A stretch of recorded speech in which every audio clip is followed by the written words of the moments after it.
आलू ले लो, आलू। अरे आलू ले लो, 50 रुपए के 5 किलो आलू ले लो। आज भी कोई आलू नहीं खरीद रहा है। इतनी ठंड है, अगर आलू नहीं बिके तो मैं घर में राशन कैसे लेकर जाऊंगा।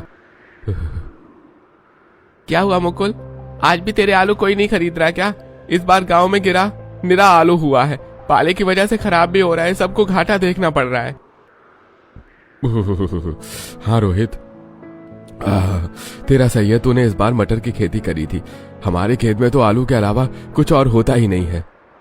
चल ठीक है, तू बेच ले, ठंड बहुत है, मुझे तो घर भी जाना है। मुकुल साइकिल पर आलू लेकर गांव की गलियों में घूम रहा था, लेकिन आज भी किसी ने एक भी आलू नहीं खरीदा। वो निराश ही खाली हाथ अपने घर लौट गया। आज भी बिक्री नहीं हुई, बच्चियां भूखी हैं। बताओ आज बच्चियों को क्या खिलाऊं? रोज रोज आलू उबाल कर खाने के लिए भी नहीं दे सकती। तो मैं भी क्या करूं, सुबह खेतों में से आलू काट कर पूरे दिन साइकिल पर बेचता हूं, लेकिन कोई खरीदता ही नहीं है। कैसे खरीदेगा बेटा? कोई पूरे गांव में हर दूसरे खेत में आलू बो रखे हैं, फिर कोई हमारे आलू क्यों ही खरीदेगा? माँ मुझे भूख लग रही है, आज तो खाली पेट नींद भी नहीं आएगी। कम से कम अपने हाथ का आलू का पराठा ही बना दो। मुझे आलू का पराठा खाना है, मुझे आलू का पराठा खाना है। माँ मेरे लिए भी बनाओ।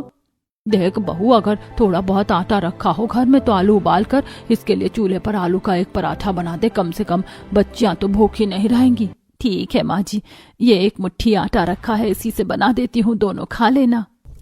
विमला जैसे तैसे एक मुट्ठी आटे से अपनी दोनों बच्चों के लिए आलू के पराठे बनाती है और दोनों को खिलाकर सो जाती है। अगले दिन सुबह वो मुकुल फिर से आलू लेकर बाजार जाता है और खाली हाथ लौटता है।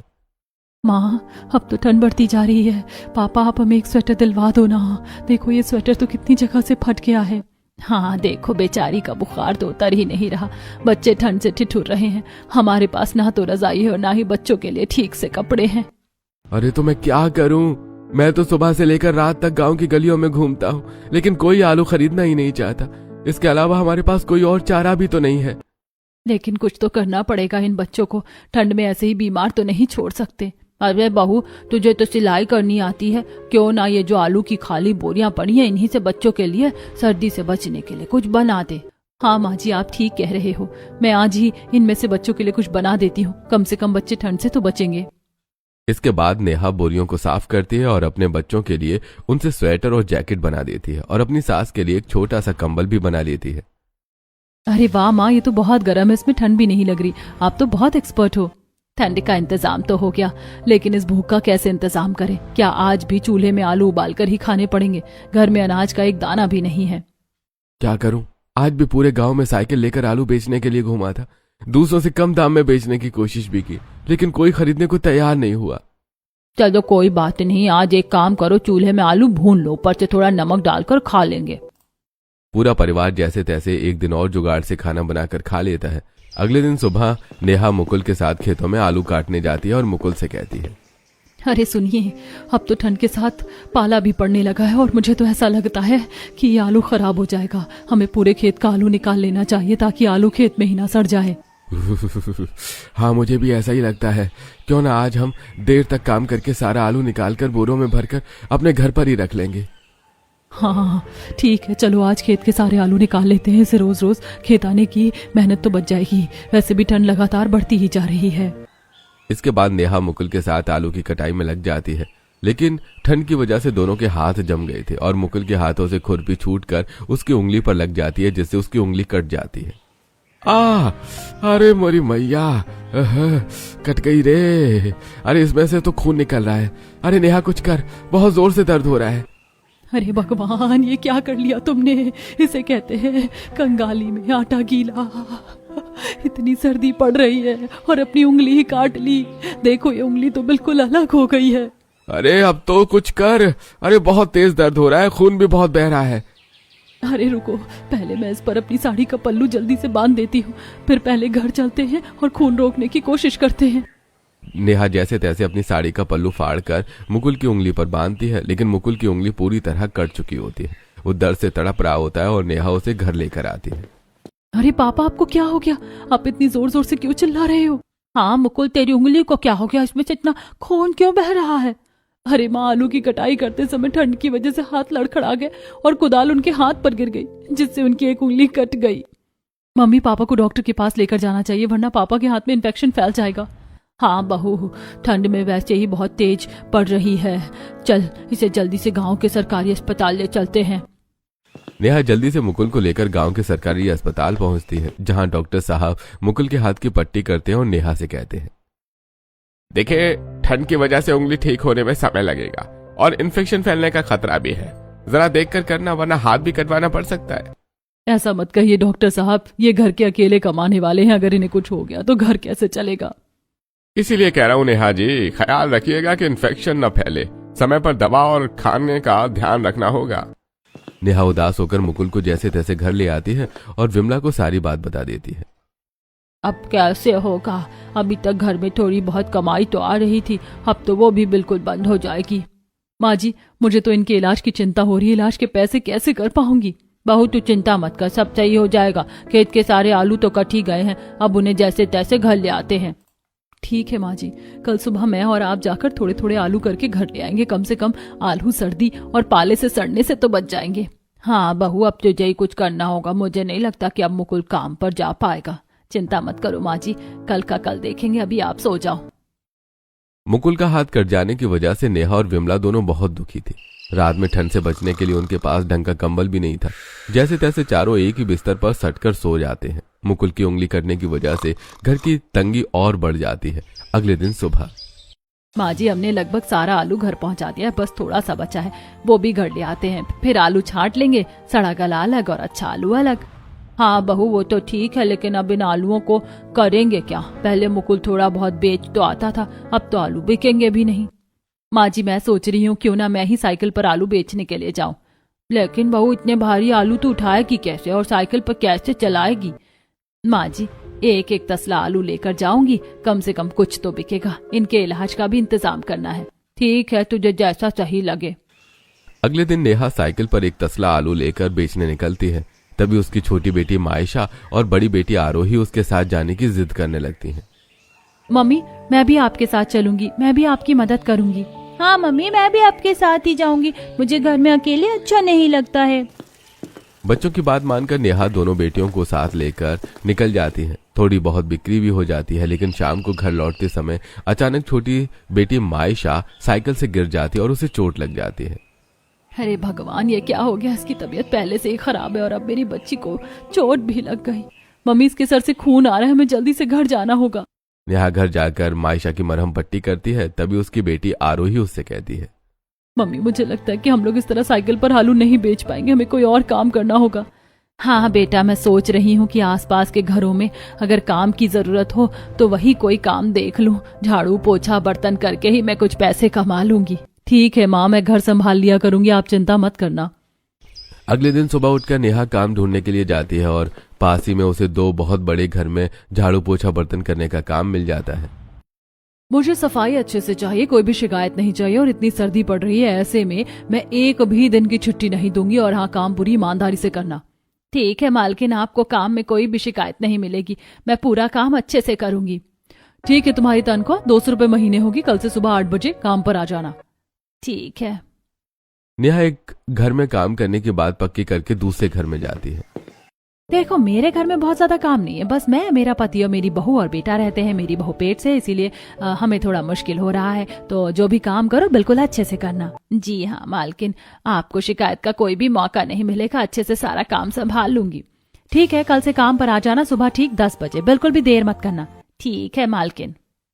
नेहा 2 घरों में काम की बात पक्की करके खुशी खुशी अपने घर लौटती है और अपनी बेटियों से कहती है, बेटा, अब हमें किसी चीज की दिक्कत नहीं होगी। मैंने 2 घरों में काम पकड़ लिया है, 400 रुपए महीने आएंगे। अब कम से कम तुम्हारे पिताजी का इलाज हो जाएगा और हमें भूखे पेट नहीं सोना पड़ेगा। अरे माँ, ये तो बहुत अच्छी बात है, आप कल से काम पर चली जाना, मैं घर संभाल लिया करूंगी। जीती रहे मेरी बच्ची, आखिर बेटियां ही माँ का सहारा होती हैं। अगले दिन से नेहा काम पर जाने लगती है। उसे काम से एडवांस भी मिल जाता है, जिससे वो अपने घर में राशन करवाती है और मुकुल का इलाज भी करवाती है। लेकिन एक दिन वो एक घर में पोछा लगा रही होती है। वहीं पलंग पर 500 रुपए का नोट पड़ा होता है। पंखा चलने की वजह से वो नोट उड़कर पलंग के नीचे खिसक जाता है। नेहा, यहाँ 500 का नोट रखा था, तूने लिया क्या? अरे नहीं मालकिन जी, मैंने तो उस नोट को देखा भी नहीं। अरे झूठ क्यों बोलती हो? अभी तो मैं यहाँ 500 का नोट रख कर गई थी, मुझे दूध वाले का हिसाब करना था। उसके बाद तू ही इस कमरे में आई है। देख नेहा, सच बता दे वरना मैं पुलिस को बुला लूंगी। ये नोट तूने चुराया ना? अरे नहीं नहीं मालकिन, मैं अपनी बेटियों की कसम खाती हूँ, मैंने नोट देखा भी नहीं। हमारे घर में तेरे जैसे झूठे लोगों के लिए कोई काम नहीं, बहुत मिल जाएंगे तेरे जैसे काम करने वाले। हमें चोरों से काम नहीं करवाना, निकल हमारे घर से। मुझे तो पहले तेरी नीयत पर शक था, तुम गरीब होते ही ऐसे हो, निकल जाओ मेरे घर से। नेहा को चोरी का इल्जाम लगाकर घर से बाहर निकाल दिया जाता है। नेहा दुखी मन से अपनी दूसरी मालकिन के घर पहुंचती है और वहां काम करती है, उसे उदास देखकर। क्या हुआ नेहा, आज उदास कैसे हो, कोई बात है क्या? नहीं नहीं मालकिन, बस आपसे पहले जिनके यहाँ काम करती थी वहां से काम छूट गया। पति घर पर बीमार है, बच्चे भूखे हैं, अब सोच रही हूँ घर का खर्च कैसे चलाऊंगी। वो तुझे खाना बनाना आता है ना, तो क्या तू मेरे घर पर खाना भी बना देगी? मेरी बहू पेट से है तो तू झाड़ू पोछा बर्तन के साथ खाना बनाने का काम भी कर ले, मैं तुझे इसके अलग से 200 रुपए दे दूंगी। दूसरी मालकिन की बात सुनकर नेहा एकदम से खुश हो जाती है और खाना बनाने के काम के लिए हामी भर देती है। अब नेहा उस घर में झाड़ू पोछा बर्तन और खाना बनाने का काम भी करती है। आज मेरी बहन का लड़का घर आ रहा है, उसके लिए कुछ अच्छा सा खाना बना देना। एक काम कर, तू आलू के पराठे बहुत अच्छे बनाती है, आज तो आलू के पराठे बनाना।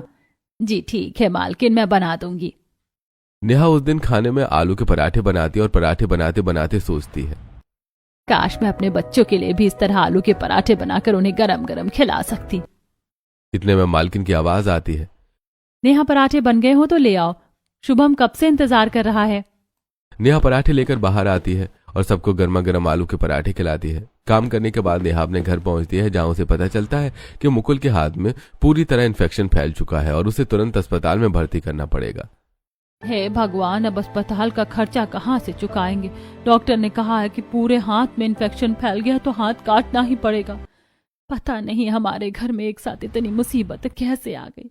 मालकिन से उधार भी पैसे नहीं मांग सकती, लेकिन अस्पताल का खर्चा तो उठाना ही पड़ेगा, तो क्यों ना हम अपने घर का कुछ सामान ही बेच दें। माँ जी, मैं सोच रही थी कि घर में इतने आलू पड़े हुए, क्यों ना इन्हें सस्ते में सौदा कर दे। माँ, मैंने कोशिश की थी आपके जाने के बाद, मैं और दादी घर घर जाकर आलू का सौदा पूछ कर आए थे, लेकिन कोई भी आलू लेना ही नहीं चाहता। ठीक है, अब कोई चारा नहीं है, हमें घर का सामान ही बेचना पड़ेगा। इसके बाद नेहा घर का थोड़ा थोड़ा सामान बेचकर जैसे तैसे मुकुल का इलाज करवाती है और अस्पताल का बिल चुकाकर उसे घर वापस ले आती है। अगले दिन सुबह, आरोही, आज तू भी मेरे साथ काम करने चल। तू घर का झाड़ू पोछा कर लेना, इतनी देर में मैं बर्तन और खाने का काम निपटा लूंगी। जल्दी काम हो जाएगा, क्योंकि तेरे बाबा को भी ज्यादा देर तक अकेला नहीं छोड़ सकते। ठीक है माँ, मैं भी आपके साथ चलती हूँ। इसके बाद नेहा आरोही को अपने साथ काम पर ले जाती है। नेहा एक तरफ रसोई में काम करने लगती है, दूसरी तरफ आरोही घर का झाड़ू पोछा निपटा आती है। लेकिन मालकिन की बहन का लड़का शुभम आरोही के साथ बदतमीजी करता है।